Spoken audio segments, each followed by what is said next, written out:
ती लोकल आणि मी मधली पुढची गोष्ट आहे ती कामवाली काकी लोकलमधली भेट. सांगा ही गोष्ट कशी वाटली तुम्हाला. ठीक आहे. ती कामवाली काकी लोकलमधली भेट.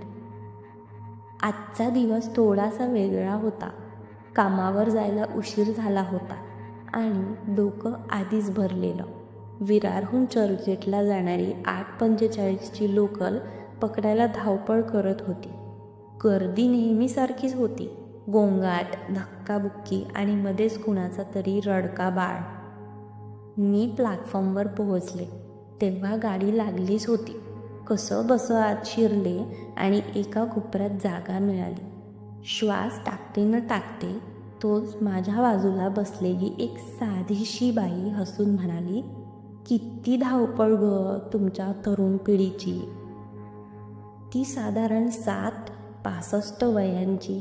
चेहऱ्यावर सुरकुत्या पण डोळ्यात एक विलक्षण तेज. साधा निळसर साडी, पाठीवर एक जुनी पिशवी, ओठांवर समाधानाचं हसू. हो काकू, मी हसून उत्तर दिलं. प्रत्येक दिवस जणू रेसमध्ये असतो.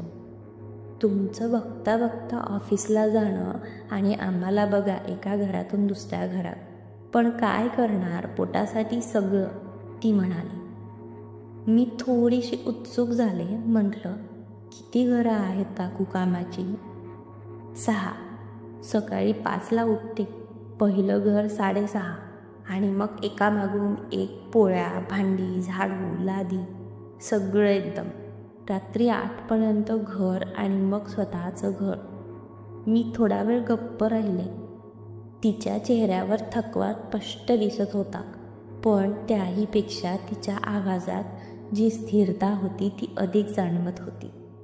किती वर्ष झाली असं करत, मी विचारलं. 25. नवरा होता तेव्हा थोडा आधार होता, पण दारूच्या नादानं सगळं विकून जायचा. शेवटी एक दिवस रस्त्यावर सापडला. केला तो. आणि मग पोरांच्या जबाबदाऱ्या अंगावर आल्या. किती मुलं आहेत, मी विचारलं. 2.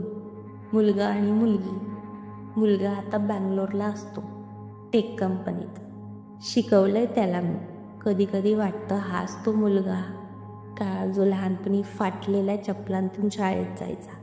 वा, खूप छान, मी थोडं भारावून म्हणाले.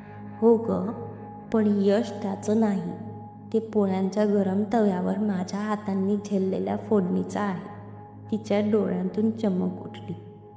आणि मुलगी